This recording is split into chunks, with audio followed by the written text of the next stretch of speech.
you need three things. The first one is you need experience on bringing people together and running companies. I had that from 10 years in the trenches of building a business. The other one is you need the audience, and then you need a network of operators who can work for the companies.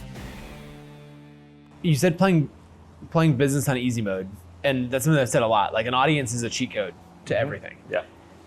And people can take that two different directions. One, you can say, I'm willing to take on, I want this outcome, and I could do it with this amount of effort, but with an audience, I can do it with half the effort, a quarter of the effort, as it compounds. And you can continue to do that. Same outcome, way less effort. Or what you've done is you say, okay, no, I'm going to continue to put in this high level of effort, and I'm going to get 10 times the results because of the audience, and let that come. To do business well, you need three things. The first one is you need experience on bringing people together and running companies. I had that from 10 years in the trenches of building a business. I'd made shitty partnership agreements. I'd hired the wrong people. I'd learned how to run a company. Most creators don't know how to do that. That's one thing that you have to have. The other one is you need the audience. You need the eyeballs and or a sales funnel or a bunch of capital. And then you need a network of operators who can work for the companies. I have all three. So if a creator all of a sudden decided, I'm going to build a team and build a big ass company, we're glossing over all the stress and hard part of being an entrepreneur. As you know, you're playing business on easy mode as well with your audience, and it's still very difficult to hire, to fire, to build teams, to invest. Is very difficult. So I don't know that this is for everybody. The affiliate deals can be really good for a lot of people, but I'm doing incredibly big things all because of my audience. Yeah. Well, I think maybe we were talking to someone, and I can't think of a good example off the top of my head, but someone who's at that, say, $500,000 to $1 million a year off their audience. A lot of it is course, affiliate. Maybe they've got it dialed in. They know how to launch. They've got the content schedule. And that's running a business in and of itself. So they're getting that experience too. Yeah, they are. But what would you look for, or how would you talk someone through that if they're like, hey, I think I might want to, launch a full-on business with this? Like, what sort of things would you say? Like, I looked at what my audience could buy. Yeah. Where my ads were working, where my affiliates were working, and I had an entrepreneurship audience of people who are building businesses, so business-to-business services, pay-per-click marketing, SEO, website development, property and casualty insurance, recruiting. Those things were right in the wheelhouse of what my audience needed and that I could sell to them. So if I were Sahil Bloom, he has a productivity audience of people who want to be disciplined, they want to be fit, they want to be productive, they want to be better humans.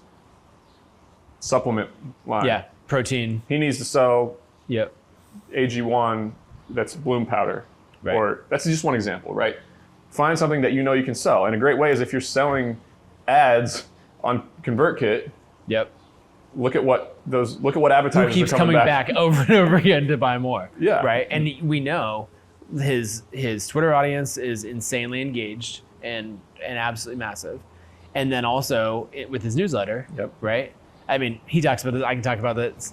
ConvertKit sells all the ads in his newsletter, and the public numbers that he shared is he's doing $70,000 a month in sponsorship deals.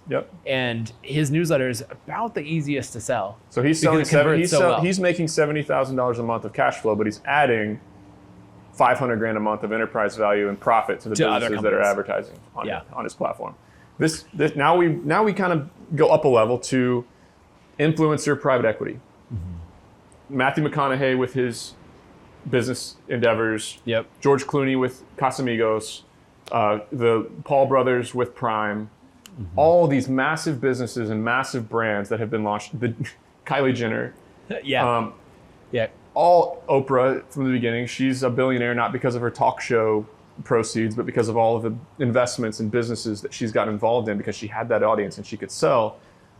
That's the next level. The level that I'm trying to get to is I have everything I need. I have the audience, I have the operators, I have the capital. I'm going to go buy companies, and I'm going to buy companies for $50 million. I'm going to turn them into $500 million companies. And that's going to make me mega wealthy.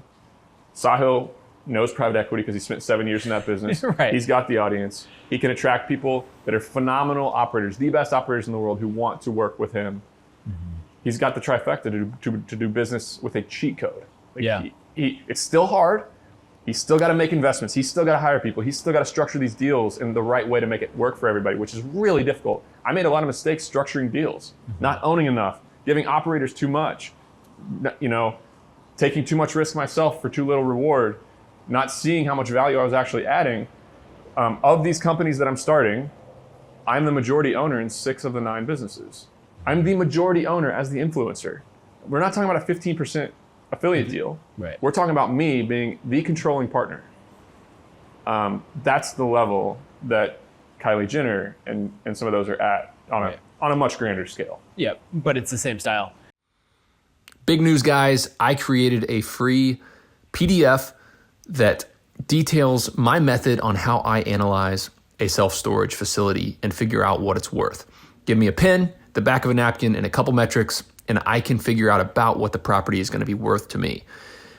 If you want to download this PDF, click in the show notes, the first link, and you can give me your email address, and you get a email right away with a 4-page PDF that outlines exactly how I think about underwriting or giving my initial analysis on a self-storage facility. Again, click the link in the show notes, and you're going to get that document for free. This episode of Sweaty Startup is brought to you by SupportShepherd.com. SHEPHERD. They are a full-service headhunting agency in the Philippines to help you find talent for your service business at 20% of the cost of U.S. equivalents. I've hired 8 employees through Support Shepherd. I cannot speak highly enough about how it is revolutionizing my business. This company finds you candidates. They background check them. They do personality tests. They make sure they're a good fit based on your job description. They set up the interviews, and they even help you with the employment contract when you're ready to make the hire. I cannot recommend them enough. Check out SupportShepherd.com to learn more.